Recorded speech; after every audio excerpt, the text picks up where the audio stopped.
প্রিয় শিক্ষার্থীরা, তোমাদের সবাইকে আজকের পদার্থবিজ্ঞান ক্লাসের অনলাইন ক্লাসে স্বাগতম। আজকে আমাদের অনলাইন ক্লাসের বিষয় হচ্ছে পরমাণু মডেল ও নিউক্লিয় পদার্থবিদ্যা। তো পরমাণু মডেলের ক্ষেত্রে আমরা প্রথমে বলতে পারি পরমাণুর গঠন সম্পর্কে বিভিন্ন বিজ্ঞানী বিভিন্ন মতবাদ দিয়েছেন। এর মধ্যে প্রথম আছে থমসন মডেল। থমসন মডেল হচ্ছে বিজ্ঞানী থমসন প্রথমে কল্পনা করেছেন পরমাণুর ভিতরে ইলেকট্রনগুলো বাইরের আবরণে থাকে এবং ভিতরে ধনাত্মক কোনো অংশ থাকে। যেমন আমরা তরমুজের সাথে তুলনা করতে পারি। যেমন তরমুজের রসালো অংশকে যদি আমরা ধনাত্মক চার্জে ধরি এবং তরমুজের চারপাশে যে বিচিগুলো থাকে ছড়ানো ছিটানো, ওইগুলো যদি ইলেকট্রন হয় তাহলে একটা পরমাণুর ভিতরে ইলেকট্রনগুলো এইভাবেই সন্নিবেশিত থাকতে পারে। এটা প্রথমে আমাদের উল্লেখ করেছিলেন থমসন। তারপর বিজ্ঞানী রাদারফোর্ড পরমাণু নিউক্লিয়াস সম্পর্কে আলোচনা করতে গিয়ে দেখলেন, একটা পরীক্ষা করলেন। পরীক্ষাটার নাম ছিল আলফা কণা পরীক্ষা। তিনি একটি স্বর্ণপাত তড়িৎবীক্ষণ যন্ত্রের ভিতরে আলফা কণা মানে হিলিয়াম কণাকে পাঠালেন এবং দেখলেন যে প্রায় 20,000-এর ভিতরে একটি কণা সম্পূর্ণভাবে ফিরে আসে। যেহেতু পরমাণু গঠনের আর বাকিগুলো সবগুলো চলে যাচ্ছে, বাকিগুলো আমাদের থাকে না। যখনই হিলিয়াম কণা আঘাত করতেছে, হিলিয়াম 24 স্বর্ণপাত, সকল কণা চলে যাচ্ছে, সকল কণা চলে যায়। শুধুমাত্র একটা কণা পরিলক্ষিত হয়েছে সম্পূর্ণভাবে পিছনের দিকে ফিরে আসে। যেই কণাটা সম্পূর্ণভাবে পিছনের দিকে ফিরে আসে সেইটাকে বলা হয়েছে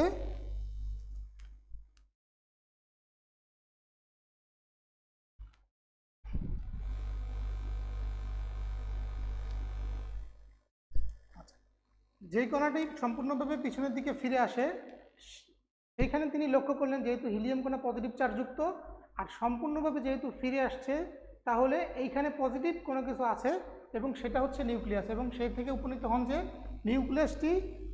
নিউক্লিয়াসটি পুরো পরমাণুর তুলনায় অত্যন্ত ছোট, আয়তন অনেক নগণ্য এবং নিউক্লিয়াসটি পরমাণুর কেন্দ্রেই থাকে এবং নিউক্লিয়াসই সকল ভর কেন্দ্রে পুঞ্জীভূত থাকে একটি পরমাণুর। তাহলে এই সিদ্ধান্তে আসলেন যে যেহেতু হিলিয়ামের সকল পার্টিকেলগুলো পরমাণুকে অতিক্রম করে চলে গেছে, শুধুমাত্র 20,000 একটি পরমাণু সম্পূর্ণভাবে পিছনের দিকে ফিরে আসছে। তাহলে রাদারফোর্ড বলতে পারছেন যে তাহলে এইখানে পজিটিভ কিছু একটা অংশ আছে, যেই কারণে হিলিয়াম পজিটিভ হওয়ার কারণে সম্পূর্ণভাবে ফিরে আসতে পারছে এই জন্য। এবং সে এই সিদ্ধান্ত উপনীত হন যে এই পরমাণু পুরা গঠনের ভিতরে ছোট্ট একটা অংশ পজিটিভ আর ইলেকট্রনগুলো বাকি চারপাশে তাকে নিউক্লিয়াসে ঘিরে অবস্থান করে। রাদারফোর্ড এই থেকে একটা পরমাণু মডেল উপস্থাপন করেন। রাদারফোর্ডের পরমাণু মডেল অনুযায়ী সে বললেন যে নিউক্লিয়াসটি পরমাণুর কেন্দ্রে অবস্থিত থাকে এবং নিউক্লিয়াসের ভিতরেই পরমাণুর সকল ভর পঞ্জীভূত থাকে। নিউক্লিয়াসকে কেন্দ্র করে ইলেকট্রনগুলো তার চারদিকে সূর্যের চারদিকে যেমন গ্রহগুলো ঘুরতে থাকে সেরকমভাবেই ঘুরতে থাকে এবং ঘুরতে থাকে। কিন্তু আমরা রাদারফোর্ডের পরমাণু মডেলের কিছু সীমাবদ্ধতা লক্ষ্য করি।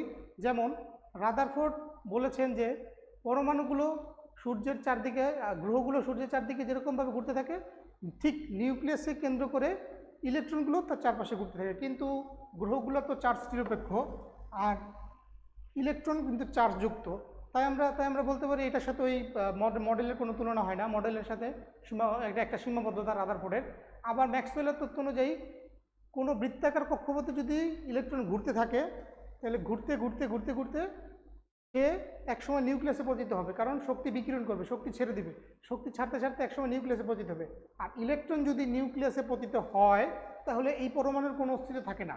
তাই আমরা বলতে পারি রাদারফোর্ডের এই পরমাণু মডেলে কিছু সীমাবদ্ধতা আছে, যা পরে বিজ্ঞানী নিলস বোর তার পরমাণু মডেলের মাধ্যমে সমাধান করতে সক্ষম হয়েছে। নিলস বোর তার পরমাণু মডেলটাকে কোয়ান্টাম মডেলের মাধ্যমে ব্যাখ্যা করতে সমর্থ হয়েছে। যেমন নিলস বোর প্রথমে বলেছেন যে যখন নিউক্লিয়াসকে কেন্দ্র করে ইলেকট্রনগুলো একটা অনুমোদিত বৃত্তাকার কক্ষপথে ঘুরতে থাকে এবং বৃত্তাকার কক্ষপথে ঘোরার সময় তার কৌণিক ভরবেগ হয় L=NH/2π এর n গুণিতক। n হচ্ছে কয় নম্বর শেল, এটা n এর মান 1 হলে 1 নম্বর শেল, 2 হলে 2 নম্বর শেল, তাহলে শেল হচ্ছে NH/2π এর গুণিতক। তার মানে ইলেকট্রনগুলো যে ঘূর্ণন আছে তার কৌণিক বেগ হচ্ছে NH/2π। রাদারফোর্ডের আরেকটি সিদ্ধান্ত এরকম ছিল যে ইলেকট্রনগুলো নিউক্লিয়াসকে চারপাশে একটি নির্দিষ্ট কক্ষপথে বা স্থায়ী কক্ষপথে অবস্থান করে। স্থায়ী কক্ষপথে অবস্থানকালে ইলেকট্রন শক্তি শোষণও করে না, বিকিরণও করে না। তার মানে একটা স্থায়ী কক্ষপথের ধারণা পাওয়া গেছে আমাদের নিলস বোরের পরমাণু মডেল থেকে। তারপর নিলস বোর বলছে যে যখন ইলেকট্রন শক্তি শোষণ করে তখন ইলেকট্রন শক্তি শোষণ করে লাফ দিয়ে উপরের স্তরে, অথবা যখন শক্তি বিকিরণ করে তখন আবার নিচের স্তরে আসতে পারে। এই যে শক্তির বিকিরণ বা শোষণ হয় সেই সময় ফোটন বা এনার্জি উৎপন্ন হয়। আমরা জানি E = hf, এটা হচ্ছে ফোটন এনার্জি। তাহলে এখানে যেহেতু ইলেকট্রন এক স্তর থেকে এক সেল থেকে আরেক স্তরে যায়, শক্তি শোষণ বা বিস্ফোরণ করে, তাহলে আমরা বলতে পারি E2 - E1 = hf। এটাই হচ্ছে আমাদের ফোটন এনার্জি। এবং এই ফোটনের এনার্জির মাধ্যমে আমরা খুব সহজেই বর্ণালী পরীক্ষা করতে পারি বা বর্ণালীর ব্যাখ্যা করতে পারি। হাইড্রোজেন বর্ণালীর ব্যাখ্যা করা গেছে নিলস বোরের এই কোয়ান্টাম মডেলের।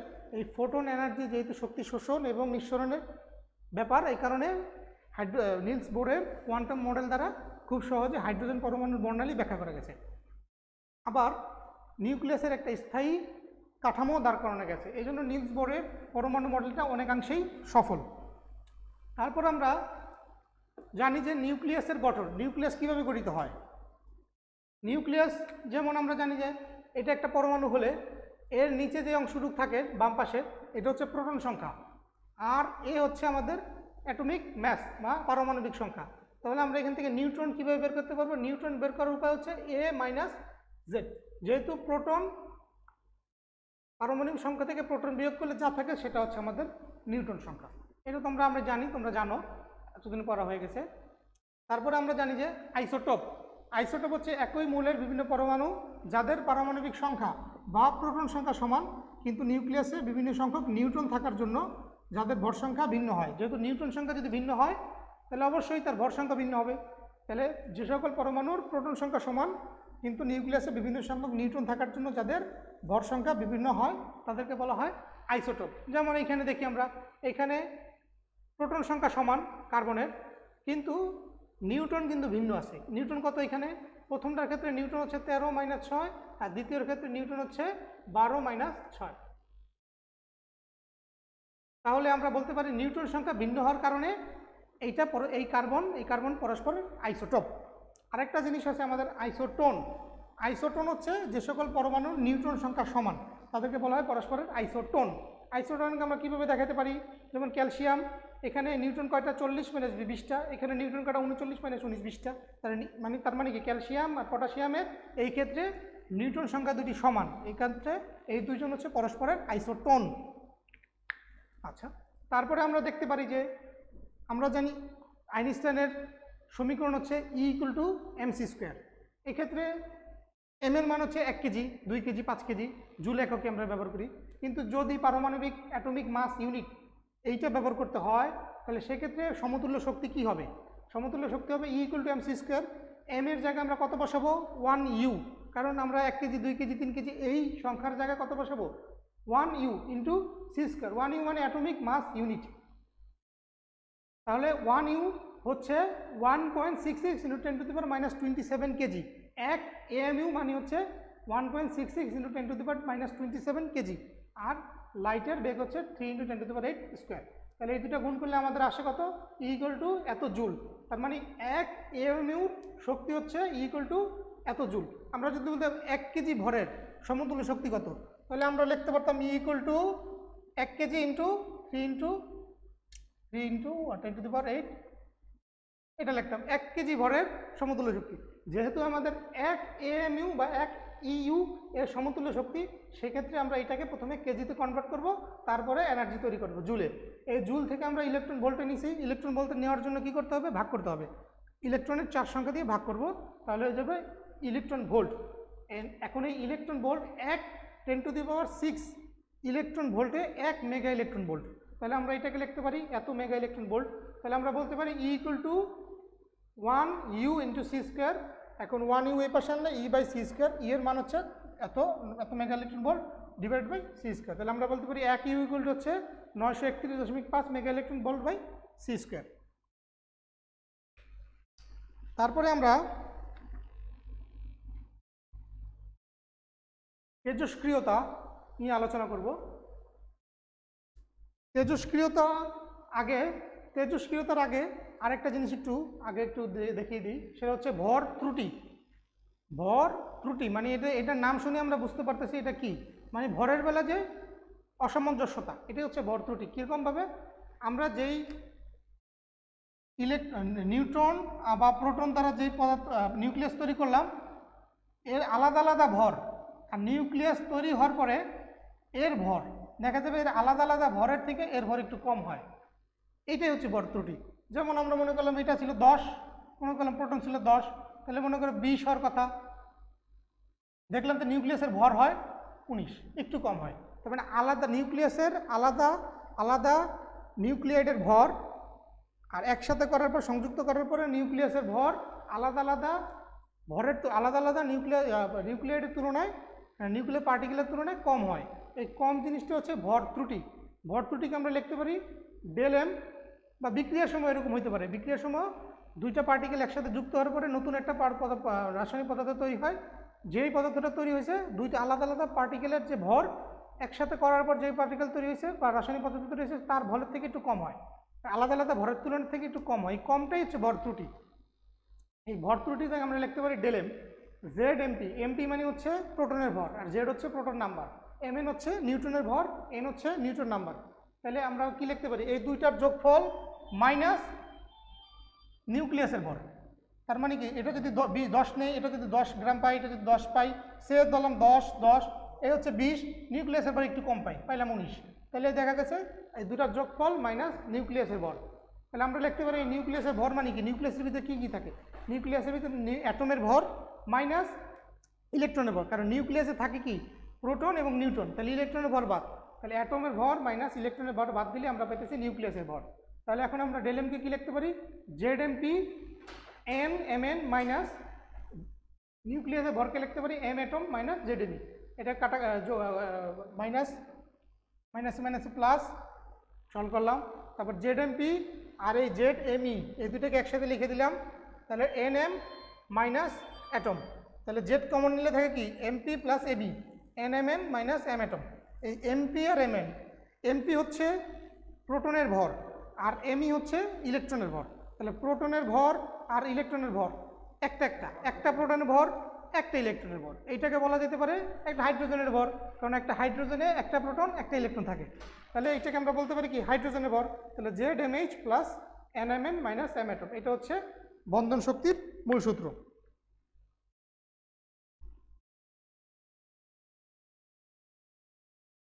তাহলে বন্ধন শক্তি হচ্ছে ভর ত্রুটি হচ্ছে ভর ত্রুটি হচ্ছে আলাদা আলাদাভাবে পার্টিকেলের নিউক্লিয়াসের আলাদা আলাদাভাবে নিউক্লিয়াইডের ভর, আর নিউক্লিয়াসের একত্র হওয়ার পরে নিউক্লিয়াসের ভর একটু আলাদা আলাদাভাবে পার্টিকেলের ভরের থেকে একটু কম হবে। আচ্ছা, তেজস্ক্রিয়তা হচ্ছে এক কথা বলতে গেলে তেজস্ক্রিয় রশ্মি যেগুলোর পারমাণবিক ভর 80-র উপরে, এগুলো নিউক্লিয়াসটা স্টেবল থাকে না, সহজেই বের হইতে চায়, যেহেতু অধিক সংখ্যক ইলেকট্রন ও অধিক সংখ্যক প্রোটন থাকে। যেগুলো পারমাণবিক ভর যাদের 80-র উপরে, তারা 80-র উপরে তাদের যে নিউক্লিয়াসটা থাকে সেটার ভিতরে অধিক সংখ্যক প্রোটন আর নিউট্রন থাকার কারণে এগুলো এক জায়গায় থাকতে চায় না, থাকতে না চাওয়ার জন্য এগুলো বের হয়ে আসতে চায়। তার মানে 80-র উপরে যে সকল মৌল আছে সেইগুলো মৌল থেকে স্বয়ংক্রিয়ভাবে বা একা একা তেজস্ক্রিয় রশ্মি নির্গমন হয়, এই ঘটনাকে বলা হয় তেজস্ক্রিয়তা। তো তেজস্ক্রিয় মৌল থেকে বিশেষ রশ্মি এমনি এমনি বা একা একা বের হইতে পারে, এই ঘটনাটি হচ্ছে তেজস্ক্রিয়তা। স্বতঃস্ফূর্তভাবে তেজস্ক্রিয় মৌল থেকে স্বতঃস্ফূর্তভাবে তেজস্ক্রিয় রশ্মিগুলো নিঃসৃত হয়, আলফা বিটা গামা, এই রশ্মিগুলো তেজস্ক্রিয় মৌল থেকে অটোমেটিক বা স্বতঃস্ফূর্তভাবে নিঃসৃত হয়। এই ঘটনাটাকে বলা হয়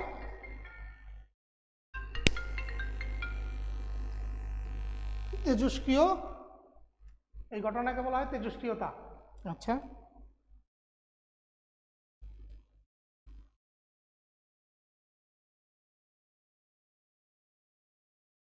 তারপরে আসি আমরা বন্ধন শক্তি।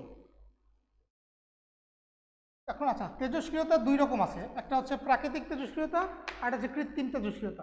প্রাকৃতিক তেজস্ক্রিয়তা হলে যে সকল মৌল থেকে অটোমেটিক বা স্বতঃস্ফূর্তভাবে আলফা বিটা গামা রশ্মি একা একাই বেরোতে পারে তাদেরকে বলে প্রাকৃতিক। আর কৃত্রিম তেজস্ক্রিয়তা হচ্ছে ল্যাবরেটরিতে বা পরীক্ষাগারে একটা নিউট্রন দ্বারা কোনো উচ্চ গতিসম্পন্ন নিউট্রন দ্বারা কোনো কণাকে আঘাত করলে তার ভিতর থেকে যে পরিমাণ রশ্মি যে রশ্মি বের হয় ওটা হচ্ছে কৃত্রিম তেজস্ক্রিয়তা। এখন হচ্ছে তেজস্ক্রিয়তা রশ্মি আলফা বিটা গামার এসব কিছু বৈশিষ্ট্য আছে, বৈশিষ্ট্যগুলো তোমরা বাসায় দেখবে। এখন তেজস্ক্রিয় রশ্মি যদি থাকে কোথাও, তাহলে তেজস্ক্রিয় রশ্মি সময়ের সাথে সাথে ক্ষয়প্রাপ্ত হতে থাকবে। সময় যত যেতে থাকবে তেজস্ক্রিয় রশ্মিগুলো থেকে স্বতঃস্ফূর্তভাবে তেজস্ক্রিয় পদার্থগুলো থেকে স্বতঃস্ফূর্তভাবে তেজস্ক্রিয় রশ্মিগুলো বের হতে থাকবে। তাহলে সময়ের সাথে সাথে তেজস্ক্রিয় পদার্থটাও কি ক্ষয়প্রাপ্ত হতে থাকবে। এ নিয়ে একটা তেজস্ক্রিয় ক্ষয়সূত্র আছে। ক্ষয়সূত্রটা কি? তেজস্ক্রিয় পদার্থের ভাঙনের হার, dN/dt সমানুপাতিক ওই সময় অক্ষত পরমাণুর সংখ্যার সমানুপাতিক। আমরা মনে করলাম, এটা টান খাই কেন, আমরা মনে করলাম t = 0 সেকেন্ড এ একটা তেজস্ক্রিয় মৌলের সংখ্যা হচ্ছে n0, আর t = 1 সেকেন্ড, 10 সেকেন্ড, 15 সেকেন্ড পরে কি হবে? তেজস্ক্রিয় মৌলটা নিশ্চয়ই ক্ষয়প্রাপ্ত হবে। তা t = t সেকেন্ডে ধরলাম অক্ষত পরমাণু n, আগে ছিল n0, এখন অক্ষত পরমাণু n। তাহলে আমাদের সূত্রটা কি দাঁড়াবে? তেজস্ক্রিয় পদার্থের ভাঙনের হার ওই সময় অক্ষত পরমাণু সংখ্যার সমানুপাতিক। এখন আমরা এটাকে কি লিখতে পারি? dN/dt = λn। এই ল্যামডাটা আবার কি? ল্যামডা হচ্ছে একটি সমানুপাতিক ধ্রুবক, একে বলা হয় অবক্ষয় ধ্রুবক। তাহলে এটা সংজ্ঞা আমরা কিভাবে বের করতে পারি? এইভাবে বের করতে পারি। তার মানে কি, একক সময়ে যে কয়টা পরমাণু ভাঙার যে সম্ভাব্যতা তাকে বলা হয় অবক্ষয় ধ্রুবক। একক সময়ে যতগুলো পরমাণু ভাঙতে পারে তাকে বলা হয় অবক্ষয় ধ্রুবক বা ল্যামডা। এখন আমরা এটাকে কি করতে পারি? dN/n আমরা আলাদা করে দিলাম -λ/dt।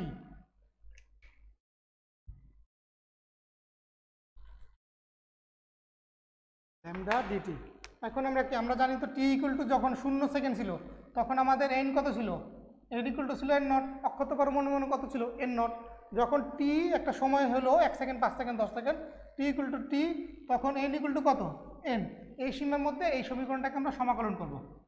তাহলে কি করতে পারি আমরা? dN/dt dN/n = ল্যামডাটা বের করে দিলাম dt। তাহলে 0 থেকে t পর্যন্ত আর এটা n থেকে n0 পর্যন্ত।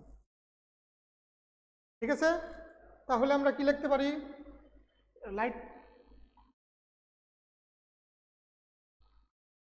লাইট এরকম করে কেন?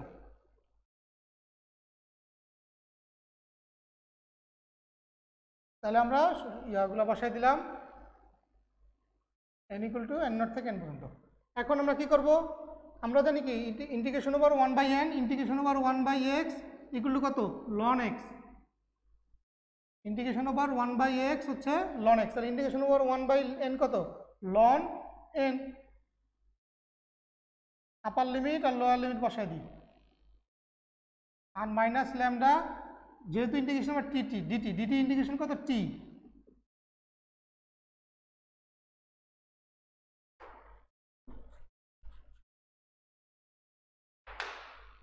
তাহলে ln n minus ln n0 = -λ/t লেখা যায়। তা ln a minus ln b, ln a/b এটা আমরা জানি।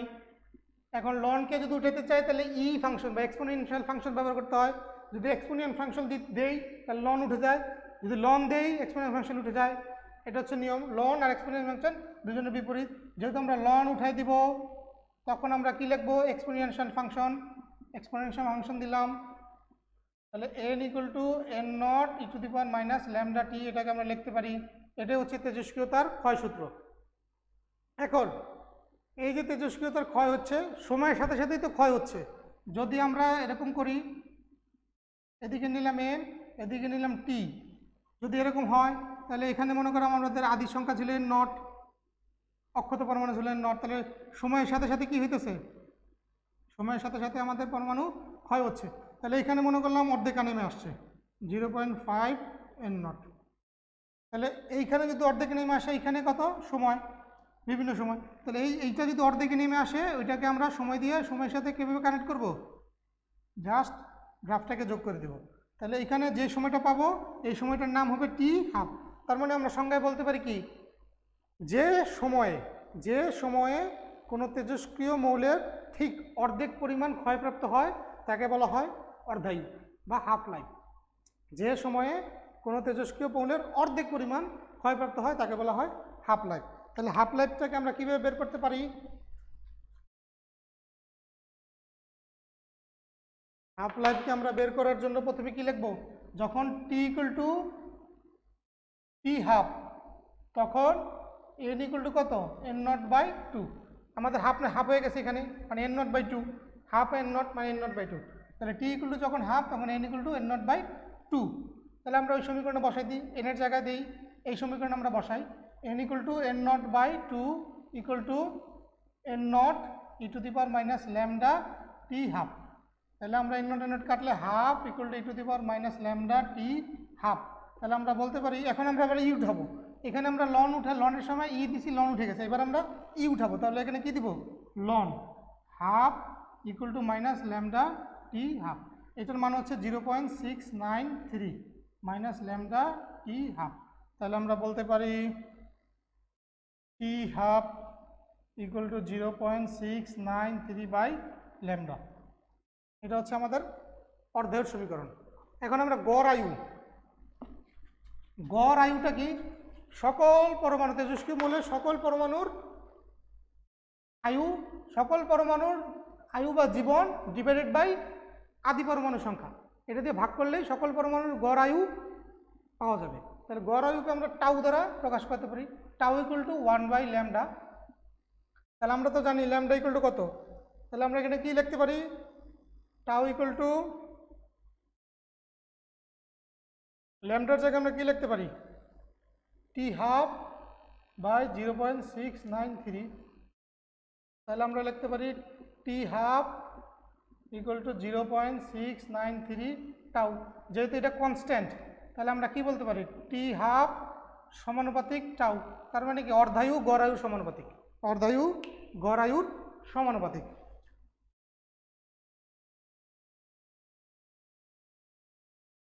আরেকটি ছোট্ট টপিকস, সেটি হচ্ছে বন্ধন শক্তি।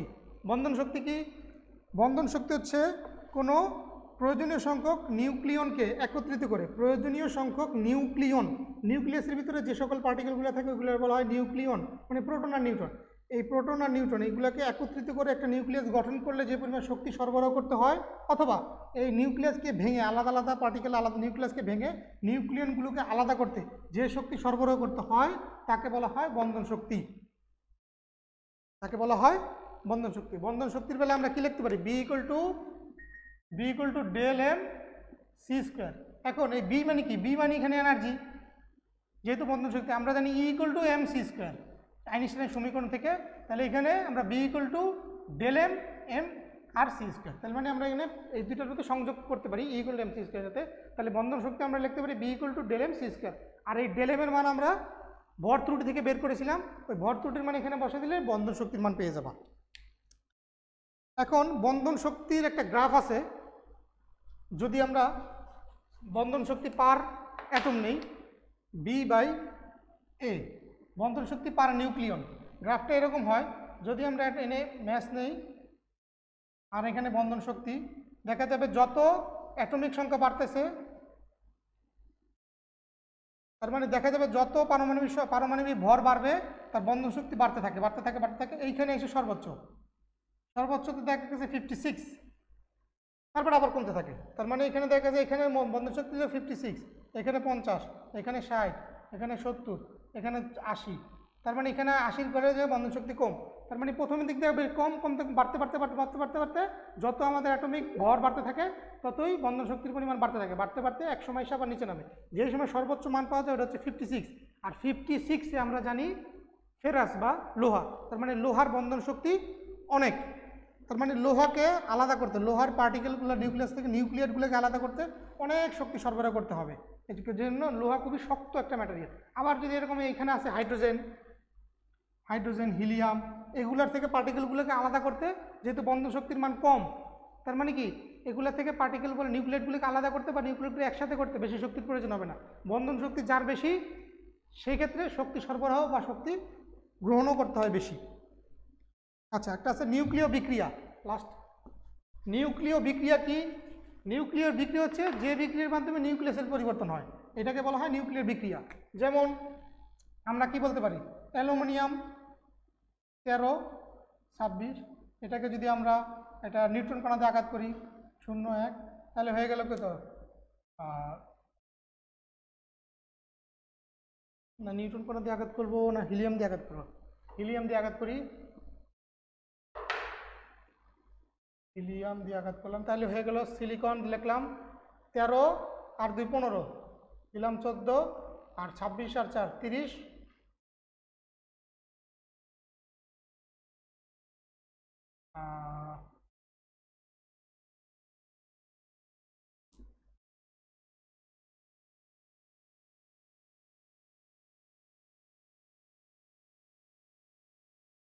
দিয়ে দিই 31 30। হ্যাঁ, নিউক্লিয়ার বিক্রিয়া হচ্ছে যে বিক্রিয়ায় নিউক্লিয়াসের পরিবর্তন হয়, সেটাকে বলা হয় নিউক্লিয়ার বিক্রিয়া।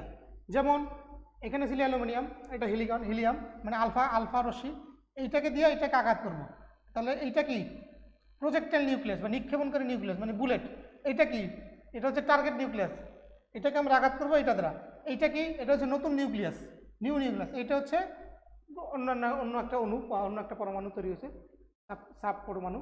তার মানে কি এইটা হচ্ছে টার্গেট, এটা হচ্ছে প্রজেক্টাইল, এটা হচ্ছে নতুন নিউক্লিয়াস। তার মানে যে বিক্রিয়ায় একটা নিউক্লিয়াস পরিবর্তিত অন্য একটা নিউক্লিয়াসে পরিণত হয়, ওটাকে বলা হয় নিউক্লিয়ার বিক্রিয়া। লাস্ট যে টপিক সেটা হচ্ছে নিউক্লিয়ার ফিশন আর নিউক্লিয়ার ফিউশন।